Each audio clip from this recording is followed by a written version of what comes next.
सच्चाई की परीक्षा तो तभी होती है जब विपत्ति आती है। तुम धैर्यवान हो, तुम धर्मात्मा हो, तुम हमारे मित्र हो या तुम हमारे अर्धांगिनी हो, इसका परिचय तो तभी मिलता है जब विपत्ति हो। अर्थात मित्र विपत्ति में हो तो उस समय उसे छोड़ना नहीं चाहिए।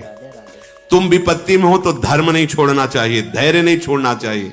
अगर पति विपत्ति में है, बहुत संपत्ति अपहरण हो गई, ऐसे पति का किसी भी तरह से मन न दुखावे कि अब आपके पास तो कुछ रह नहीं गया, हमारी आप कामनाओं को पूर्ण नहीं करे। जो ऐसी स्थिति में अपने पति का सहयोग करती है। वनवास हुआ, सियाजू ने ना तो जनकपुर का सुख स्वीकार किया ना अवधपुर का। कहा जहां प्रभु श्री राम के चरण, वही मुझे करोड़ों अयोध्या जैसा सुख मिलेगा।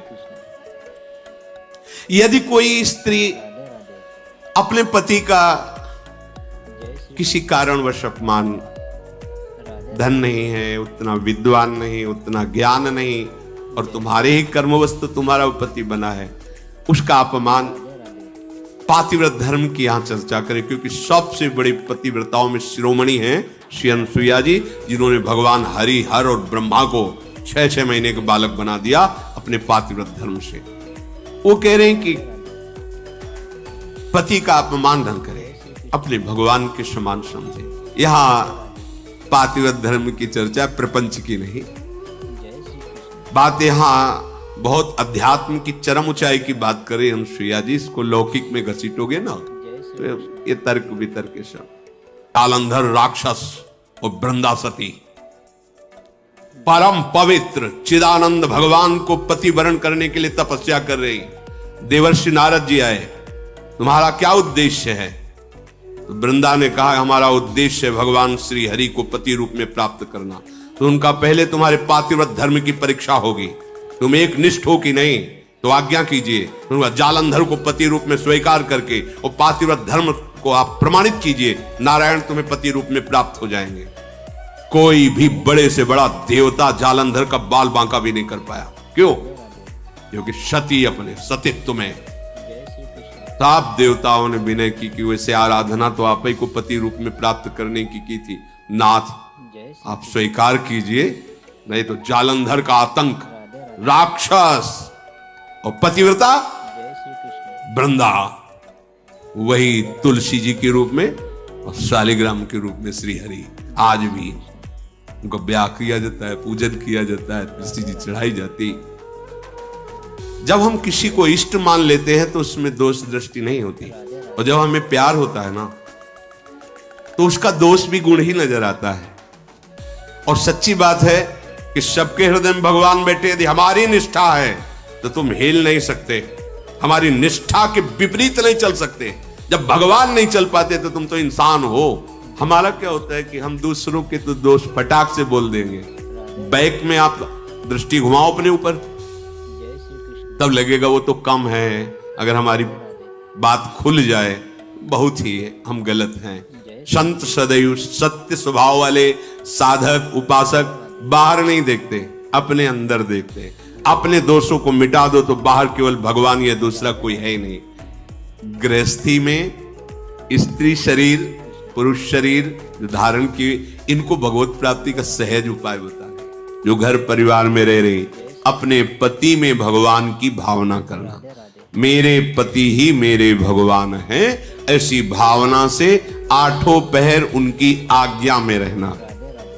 जैसे कोई प्रश्न कर सकता है कि अगर पति ही दुराचारी हो तो शास्त्रों में वर्णन किया गया है कि आप अपने भाव रखिए और फिर विधान जैसा होगा अपने आप दूरी बना दे। क्योंकि आप और आपके पति के बीच में भगवान का भाव है ना, वो संभाल लेंगे, वो आपको बचा लेंगे, वो आपको दूर कर देंगे। ऐसा भी हो सकता है। अलग अलग मायाकृत रूप हैं और आंतरिक भाव में जाएंगे जब विचार पे, तो आपके ही कर्म का फल भुगताने के लिए ऐसा स्वभाव वाला पति दिया गया है, ऐसी भावना। तो हमारे ही कर्म निश्चित, अपने कर्म के प्रभाव से ही पति का वरण होता है। जैसे हमारे कर्म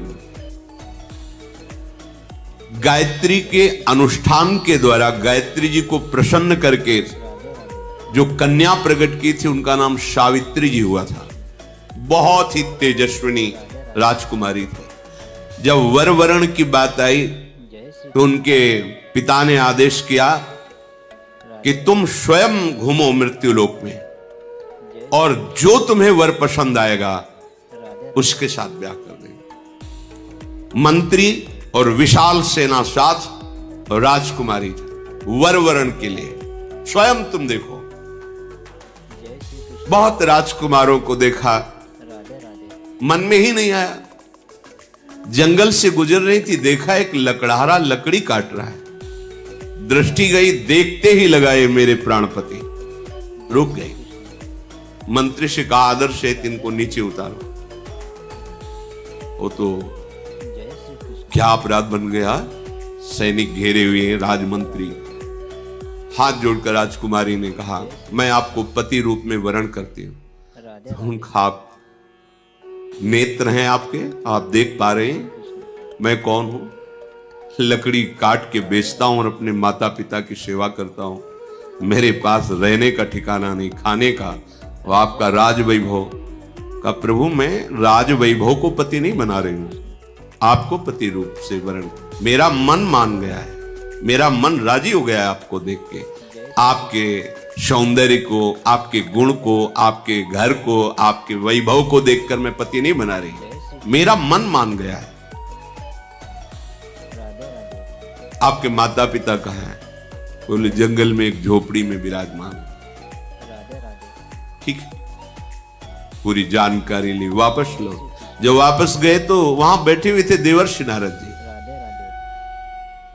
आओ बेटी। राजा ने कहा वर वरण किया? हाँ। पूरी बात बताई। देवर्षि नारद जी ने कहा नहीं नहीं नहीं, गलत हो गया। तो बोले आप यही देख के तो कह रहे होंगे ना कि घर नहीं है, संपत्ति नहीं है, तुम राजकुमारी हो, कैसे निर्वाह होगा। ये सब मैं जान रही हूं, नहीं है उनके पास। बोले नहीं, एक बात और है, वो ज्यादा दिन जीवित नहीं रहेंगे। 1 वर्ष में उनकी मृत्यु का योग है, वो मर जाएंगे। बहुत है, ये देखो निष्ठा देखो, बहुत है 1 वर्ष। अगर मैं एक दिन भी उनके नाम का सुहाग भरने को पा गई तो आज जीवन निर्वाह कर जाऊंगी उनके लिए। नारद जी बहुत प्रसन्न। उन्होंने कहा एक बार जिसका वरण कर लिया बस। जैसे मां भगवती पार्वती जी ने सप्तऋषियों को जवाब दिया था, तुम एक बार की बात कहते हो, करोड़ों बार जन्म लूंगी और तपस्या करूंगी, और वर के रूप में वरण करूंगी तो महादेव को ही वरण करूंगी। मान गए आपकी बात पर, मेरा मन रम गया है शिव में, करोड़ बार जन्म लूंगी लेकिन महादेव को ही वरण करूं। सावित्री जी का ब्याह हुआ।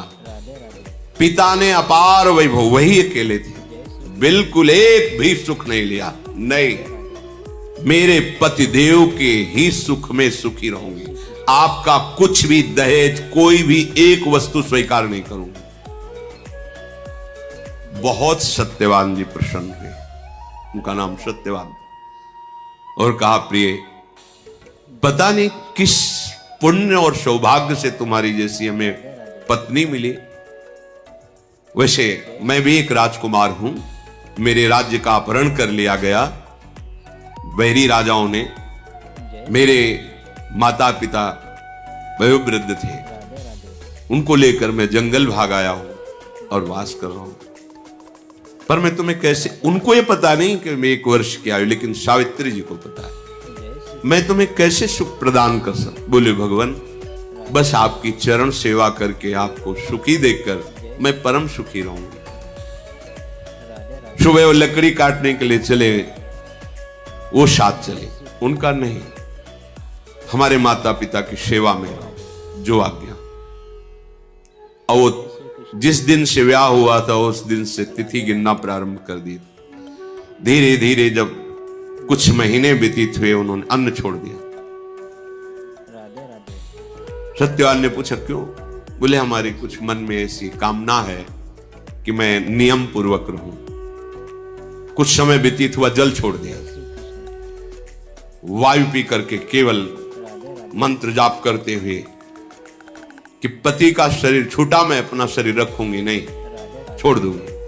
और जब वो तिथि आई उनका, आज भगवान मेरी इच्छा है कि आपके साथ में वन में चलूं, तो नहीं माता आज तक आज्ञा मानी, केवल एक दिन, आज केवल, फिर जैसी आपकी आज्ञा होगी, पर आज आपकी आज्ञा उल्लंघन करूंगी और आपके साथ चलूं। उनको पता था आज आखिरी दिन है, सत्यवान को पता नहीं था। गए, चलो, तुमने पहली इच्छा प्रकट की है, अभी तक कोई इच्छा ही नहीं प्रकट की थी, और वो भी इच्छा अपने पति के अंतिम दर्शन और वही प्राण त्यागना, निश्चय इनका यही था। लकड़ी काटने लगे, बोले सावित्री ऐसा लग रहा है मेरा सर फट रहा है। बोले भगवान नीचे आ जाइए, समझ गए, आप लेटिए। सर को अपनी गोद पे रखा, मंत्र चल रहा है, शांत, देखती कौन आता है और मेरे पति का स्पर्श करता है। यमदूतों की तो सामर्थ्य नहीं, साक्षात धर्मराज है, यमराज रूप में नहीं, धर्मराज के रूप में। उनके दो रूप हैं, पापियों के लिए ये भयानक यम रूप, जो यमदूत पहुंचते हैं, महान दंड देते हैं, लेकिन जो धर्मात्मा पुरुष होते हैं, जिनसे पाप और धर्म दोनों, फिर वो उनके लिए थोड़ी सुविधा होती है। और जो धर्मात्मा पुरुष होते हैं वहां साक्षात धर्मराज पहुंचते हैं, लेकिन जहां भक्त होते हैं वहां भगवत पार्षद पहुंचते हैं, ऐसे नहीं। और यहां तो भगवत पार्षदों का भी प्रवेश नहीं। देखा सामने धर्मराज, मंत्र का प्रभाव, मूर्तिमान धर्मराज सामने। उनका बेटी तुम्हें धैर्य धारण करना होगा, वो मूर्छित हो गए सत्यवान। उनके आते ही प्रक्रिया है प्राण घसीटने की, मूर्छा गए। तो उनका भगवान ये मेरे पति है, आप प्राण ले लो और देह की रक्षा करो, ऐसा कैसे हो सकता है? ये हमारे प्राण हैं। तो उनका समय तो पूरा हो गया, मैं तुम्हारे पति को सूक्ष्म शरीर में यातना देह में लेकर अब जा रहा हूं। बोले आप अपना काम कीजिए और मैं अपने धर्म का निर्वाह करूंगी। खींचा सूक्ष्म प्राणों को, बंधन से बांधा, यमपाश से चल पड़े। सावित्री जी मंत्र बल से पीछे चल पड़ी। कंकन किंकिनी की झनकार तो पीछे मुड़ के, उनका बेटी, असंभव है, मृत्यु होने के बाद जीव को अपने कर्मों का फल भोगना ही पड़ता है, वो किसी का साथ निर्वाह नहीं कर सकता, तुम वापस चली जाओ। उनका आप अपने कर्तव्य का पालन करें, हम अपने कर्तव्य का पालन करें। का तुम्हारे पति प्रेम को देख करके तुम्हारे हृदय में उत्साह हो रहा है, तुम वरदान मांगो, केवल सत्यवान के प्राणों को छोड़कर, इस जीवात्मा को छोड़कर तुम कोई भी वरदान मांगो। उनका सुना है हमारे सास ससुर राजा थे, उनका राज्य वैभव उनको पुनः प्राप्त हो जाए, उनके नेत्रों की ज्योति प्रकट हो जाए, ऐसी हमारी इच्छा है। तथास्तु। फिर चले, देखो एक और वरदान मांगे और आप वापस चले। तो हमारे माता पिता के पास केवल हम ही संतान थी, पुत्र नहीं था। एक पुत्र प्रदान कर दीजिए, अर्थात भाई। तो तथास्तु।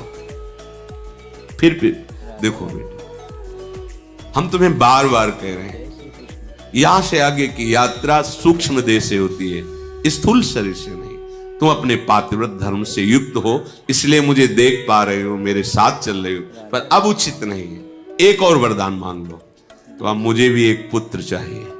उनका तथास्तु।